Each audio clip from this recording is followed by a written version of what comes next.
দর্শক, আলু দিয়ে মুরগির ঝোল রান্না করলাম। কেমন হয়েছে আমাকে জানাবেন। আজকে আমি আমার পেজ থেকে বিদায় নিচ্ছি। আগামীতে আরো ভালো রেসিপি নিয়ে আসবো। সে পর্যন্ত ভালো থাকবেন। আসসালামু আলাইকুম, ধন্যবাদ। আসসালামু আলাইকুম প্রিয় দর্শক, কেমন আছেন আপনারা? আশা করি ভালো আছেন। আমি আপনাদের দোয়ায় ভালো আছি। আজকে আমি আরেকটি নতুন রেসিপি নিয়ে আসছি। আলু দিয়ে মুরগির মাংস, দেশি মুরগি সরিষার তেল দিয়ে রান্নাটা করব। এখানে আমার একটা টমেটো আছে, আর বাদ বাকি মশলা আমি দেখাই দিচ্ছি আপনাদেরকে। সে পর্যন্ত আমার সাথেই থাকবেন।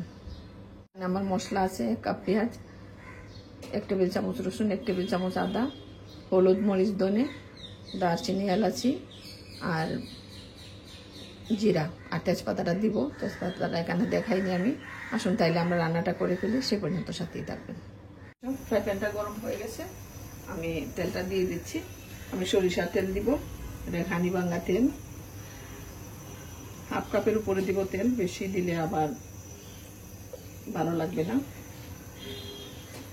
যেহেতু সরিষার তেল কম দিলেও চলে, আমি তেলটা গরম হওয়ার জন্য অপেক্ষা করি।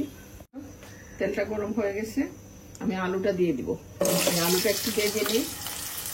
একটু হলুদ দিব আর একটু লবণ দিব। আমি একটু ভেজে নিই, তারপর আপনাদের সামনে নিয়ে আসবো। সেই পর্যন্ত আমার সাথেই থাকবেন। দর্শক, আলুটা ভাজা হয়ে গেছে, এই যে আমি নামিয়ে নেই। যেহেতু সরিষার তেল ফেনা চলে আসে, এখন আলুটা নামিয়ে নিব। সে পর্যন্ত আমার সাথেই থাকবেন। আমি 2টা তেজপাতা দিয়ে দিব। তেজপাতা দিয়ে একটু ভেজে নিই। তারপর দিয়ে দিচ্ছি পেঁয়াজটা। পেঁয়াজটা দিয়ে আমি একটু কষিয়ে নিব, তারপর বাকি মশলা দেব। দিয়ে দিলাম আদা রসুন। এখন কষিয়ে নিই। এটা কষানো হয়ে গেছে, তেল চলে আসছে উপরে। আমি টমেটোটা দিয়ে দিলাম। আপনারা চাইলে নাও দিতে পারেন। এটা টমেটোটা দিলে কালারটা সুন্দর হয়, খেতেও ভালো লাগে। এখানে হলুদ, মরিচ, ধনে আছে, দিয়ে দিলাম। দারচিনি, এলাচি, জিরা এটাও দিয়ে দিলাম। দিব সামান্য একটু পানি, সামান্য একটু লবণ দিয়ে আমি একটু কষিয়ে নিই। সেই পর্যন্ত সাথে থাকবেন।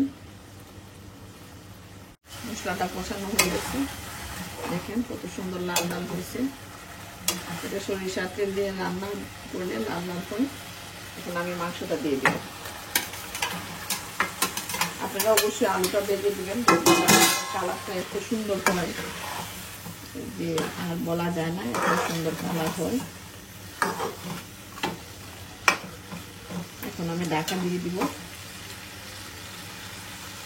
সে পর্যন্ত আমার সাথে থাকবেন আপনারা।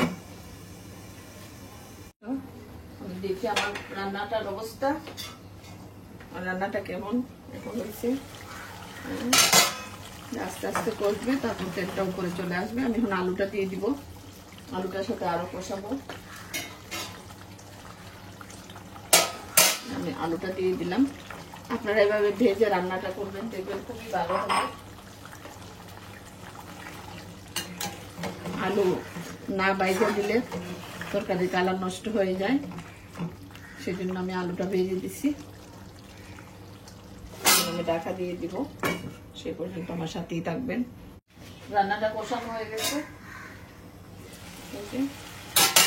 খুবই সুন্দর কষানো হয়েছে। একটু জল দিব, ভালো লাগে। দেশি মুরগি এমনিতে ভালো লাগে, আরো রান্নাটা সরিষার তেল দিয়ে। এখন আমি একটু ঝোল দিয়ে দিব, পানি দিয়ে দিই। খুব বেশি দিব না, এটা মাখা মাখা রান্নাটা হবে।